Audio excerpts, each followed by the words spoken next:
So guys, pakinggan po natin itong pahayag ni Attorney Mike Operario patungkol nga ito mga kababayan sa usap-usapan nga na magkakaroon daw ng military back reset, no, na kung saan ay ang presidente at ang vice presidente napapatalsik daw di umano at papalit daw ng bagong presidente mga kababayan na hindi naman ibinuto ng maraming tao mga kababayan, lalo na ng maraming Pilipino.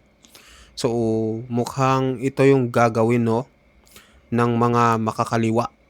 So kaya pag-usapan natin mga kababayan, napaka-importante nito lalo na sa ating lahat. Dahil baka maulit na naman, no, yung nangyari nung nakaraan at wala namang nabago at lalong naghirap pa ang Pilipino.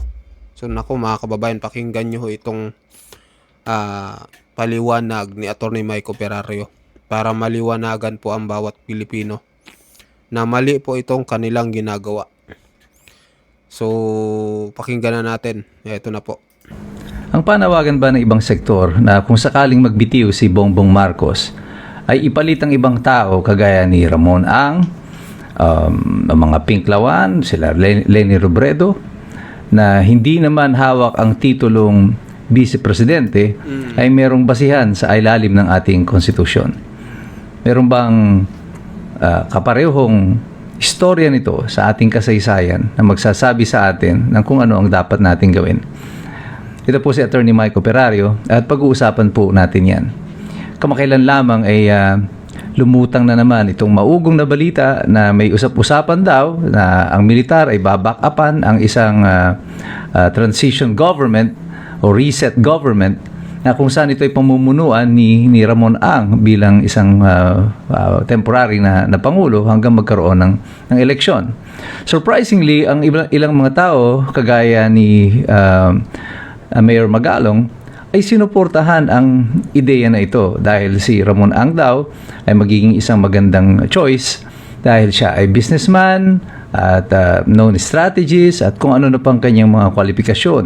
Yung mga dilaw naman, mga pink, ang panawagan ay pati si Sara Duterte ay bumaba rin sa pwesto para bigyan ng daan ang appointment or temporary president ng magmumula probably sa kanilang hanay. Ang ganitong mga suggestion po ay malinaw na wala pong basihan sa konstitusyon.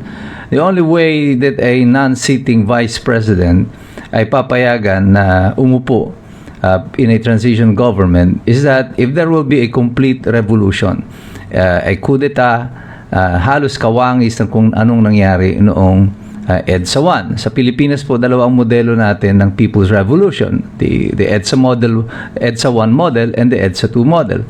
Sa EDSA 1 model ay nagkaroon po ng deklarasyon ng coup d'etat. There was a military takeover talaga na nabisto lang yung pag-takeover nila Enrile na pag-establish ng military junta. Hindi naman po talaga nakaplano si Cory Aquino to be the president. However, yung kanilang military junta ay na-discover. Kaya po nagtago si Enrile at si Ramos noon dito sa Camp Aguinaldo at saka sa Camp Crame.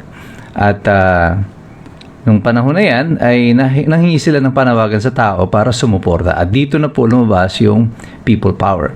At ito pong example na ito po yung first model na kung saan talagang nagkaroon ng total breakdown in government.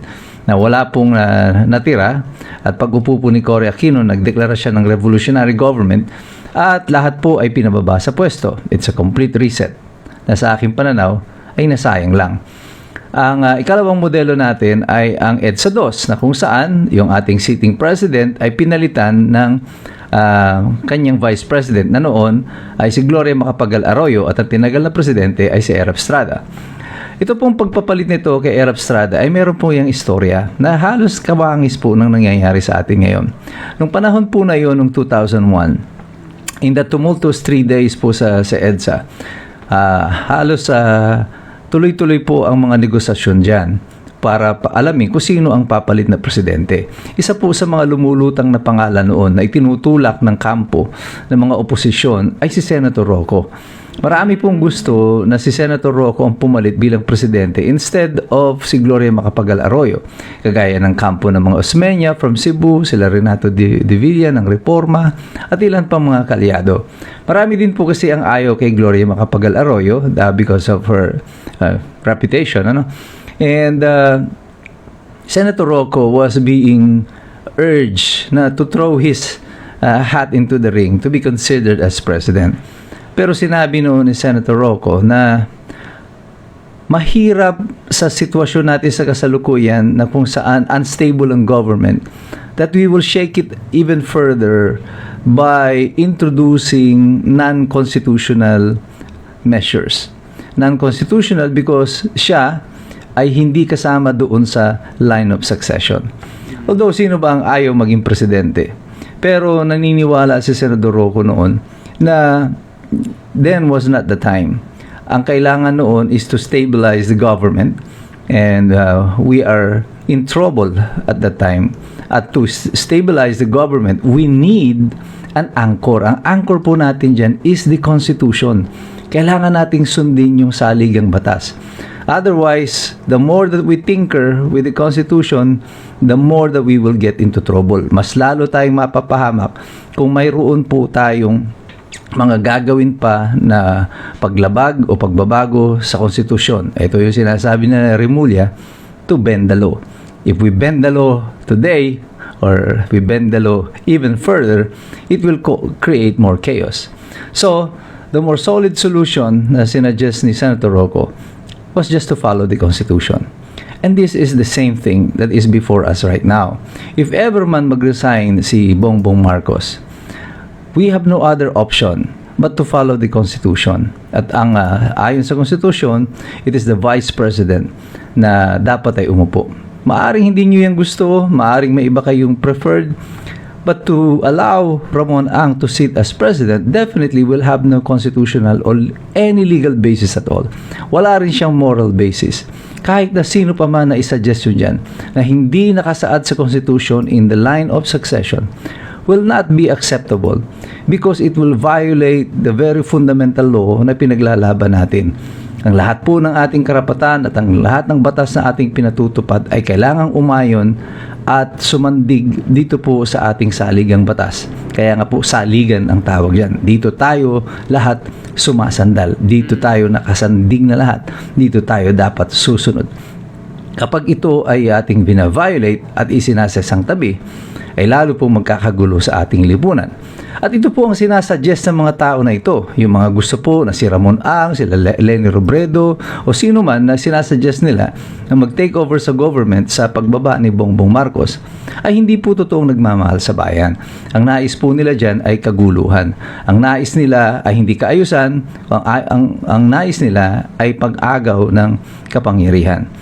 Ako ay naniniwala na sa ganitong sitwasyon sapagkat ito ay meron tayong mga modelong sinusunod na ang dapat lang talaga nating gawin ay sumunod tayo sa saligang batas. Hindi natin man gusto ito, ayaw nyo man kay Sara Duterte, ayaw nyo man sa kanyang pamamalakad, siya po ang nakaupong vice presidente sa kasalukuyan. At ayon sa konstitusyon, kailangan nating galangin ito. At kung bababa si Bongbong Marcos, walang ibang dapat na mamuno sa ating bayan, kundi yung nakatalagang vice presidente. At kailangan lang nating lahat, patuloy natin itong panindigan, sandigan, patuloy tayong mag-diskurso, patuloy tayong makisali dito sa usapin na ito. Pero patuloy tayong nagsisipag-aral. Sapagkat mahirap talagang makialam ang taong walang alam. God bless you, God bless us all. Mabuhay ang Republika ng Pilipinas. So ayun mga kababayan, 'di ba? Wala silang magagawa kasi ang vice presidente si VP Sara Duterte. 'Yun yung nakakapaloob sa Constitution ng Pilipinas. Hindi nila pwedeng gibain 'yun kasi mismong si Cory ang gumawa noon. Kanilang constitution 1987 constitution, once na mapatalsik ang presidente, ang uupo is vice presidente. Hindi nila pwedeng baliin ang batas na mayroon tayo sa Pilipinas. Ang dami na pong bumabali ng batas dito sa Pilipinas. Pati iba naman yung gusto nilang mangyari na hindi upo si BP Sara ay babaliin nila mga kababayan, at gusto nilang iupo yung gusto nila, 'di ba? Kaya nakakagalit yung mga ganitong nangyayari sa Pilipinas. So, ayun mga kababayan, ano pong masasabi nyo dito sa pahayag po ni Attorney Mike Operario patungkol po sa, sabi niya nga, sundin natin ang saligang batas. Kasi sa panahon ng kaguluhan, dapat talagang sundin ito mga kababayan. Kasi kung hindi susundin ito, lalong magkakagulo at walang mangyayari sa bayan natin dito sa Pilipinas. So yun, mag-comment kayo, mag-like at mag-subscribe. At sa mga bagong pasok dyan, pa-subscribe po ng ating channel. Maraming salamat po.